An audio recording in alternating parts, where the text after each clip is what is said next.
Hi foodies, when was the last time you had some delicious pudding? I have my cornmeal pudding already on the channel. Today I'm going to share with you my sweet potato pudding. Really simple steps and I'm sure you will enjoy it. It is so delicious. So let's get into it. So let's talk about the main ingredient. The main ingredient is the Jamaican sweet potato. It is not the American version that has that bright orange flesh, okay? Jamaican sweet potato, and I'm adding yellow yam and cocoa to help bind the mixture together. Some people actually like to use green bananas. Some people might just use potato and yam. So everybody has their own preferences, all right? So today I'm using a little bit of all of these. All you have to do is peel it the same way you do a potato or pineapple, and then I just cut them into chunks and I have them in water just to help, prevent too much of that discoloration. We have the yellow yam on the right, the sweet potato on the left, and then this is the cocoa. I'll leave all the details in the description box below the video. You just need to click that down arrow beside the video title, okay? So the traditional way is to grate your yam and cocoa and your sweet potato. I'm still waiting on my old-time Jamaican grater to get here, so I'm using the blender method, all right? So I'm going to be blending the chunks of yam, sweet potato, and cocoa. And you want to do it a little at a time because you don't want to burn out the blender, all right? So just take a few handfuls of each, and then we're gonna add liquid to help out the blender, all right? So I'm using some coconut milk. You can use homemade or canned. Add that coconut milk and then you're gonna pulse it and then chop it and blend it out. We're just trying to get it nice and smooth because we don't want, chunks of the sweet potato in the pudding. So we want it really nice and smooth. The grater is awesome for that, but I don't have one yet. I have a tiny grater. I need the big old-time Jamaican one, and I'm waiting on that. So that's the texture you're looking for, nice and smooth.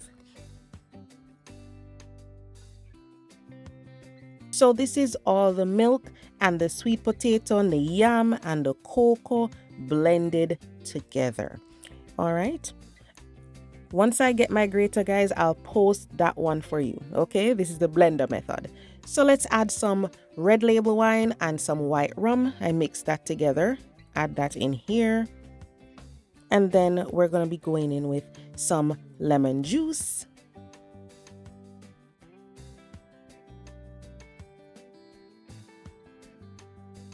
Then add some vanilla. We need to get this nice and flavorful, guys. So don't be afraid to add a little more flavoring or spice than you would in a small cake. So after we add that, we're just gonna go in with some brown sugar. We prefer to use brown sugar because, of course, it adds color, it adds a nice deep flavor. Okay, so you can use your whisk or you can use your wooden spoon. Use what you're comfortable with, and you can even switch if you feel like the whisk isn't getting the work done. All right, so those have mixed in together and we're going to do the dry ingredients. This is some flour and cornmeal. Some people don't like to add cornmeal, so if you want to leave it out, fine, but I like to add a mixture of the flour and the cornmeal. Then we'll add some salt and the spices. We have nutmeg and allspice, ground cloves, cinnamon. All of that will be in the description box below. And then we just want to mix this together so that it's evenly distributed. You want the spices to flow evenly through the pudding, all right? So mix those together. And then what we're going to do now is add the sweet potato to this.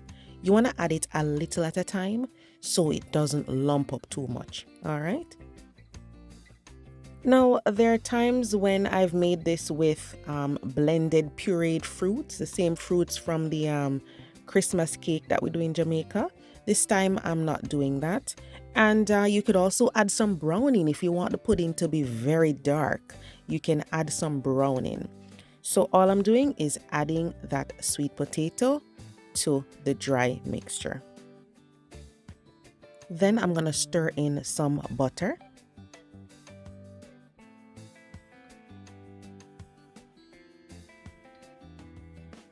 and some raisins. These were dusted in flour just to prevent them from just sinking all the way to the bottom. You can use blended rum-soaked fruits as well.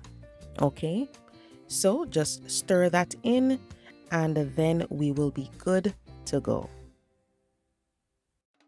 So make sure your oven is preheated to 350 degrees Fahrenheit. You want to make sure it's preheated. And I have my cake tins greased with butter, dusted with flour. As simple as that, okay? And usually you're more concerned about the bottom of the pudding sticking to the pan. So if you want to, you can just flour the bottom and grease the sides of the cake pan, okay? So after that, just pour in your mixture. Then you're going to cover it with some aluminum foil loosely because you don't want the mixture of the pudding to touch the foil. This just helps the pudding to retain some moisture. You can bake it without if you want to, but I would probably lower the temperature if we're doing that. So cover it loosely and you're going to bake them for 40 minutes with the foil.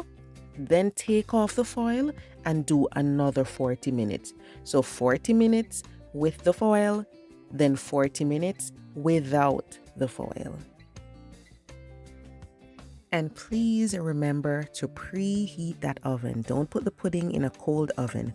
Preheat it for 30 minutes if you can.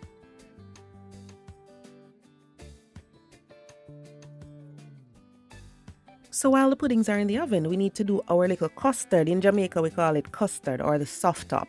So we have coconut milk, brown sugar, and spices. You can even add some vanilla if you want to, and a little touch of salt to taste. All you need to do is simmer this on the stove for about 10 minutes, and that's it. You take it off the heat and wait for the pudding to come out of the oven. All right, so once the pudding has been baked 40 minutes with the foil and 40 minutes without, take it out of the oven and you're gonna spoon on that custard mixture. All right, we love to have that nice soft top. All right, so spoon that on. All right, and try to get most of it in the center. You don't want too much of it to run down the sides and then get the pudding soggy, because you can see the pudding has set, so we have a nice crust going on, but we want to have that beautiful soft top. So smooth it on, and what you can do is put it in the oven for 10 minutes, then take it out, spoon on more, and put it for another 10 minutes. So that's good. This is the other one, and then you can put them in the oven for 20 minutes, or you can do the half and half. Take it out and put some more, and then put it back in the oven so you get layers of that soft top. And that's it. So this is it, guys. I'm gonna cut into this pudding. This was cooled for a long time before I cut into it, because you know it can be super soft and you want to get a good slice.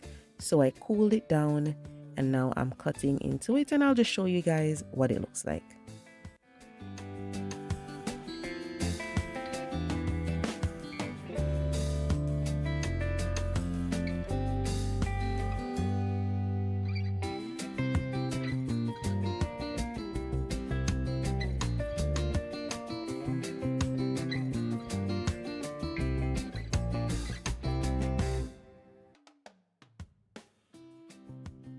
Look at that gorgeous soft top. It is so good, guys.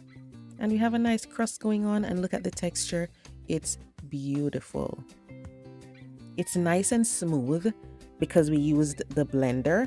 But of course, with the grater method, you get a nice little perfect in between. But this is so delicious, guys. Really nice. So as I said before, guys, this is a blender method. I will post a video with the grater method once I get my grater from Jamaica. And let me know in the comment section, do you prefer the soft topping or the crust on a pudding? What is the best part? Let me know in the comments. Thank you so much for watching. I will see you guys next time.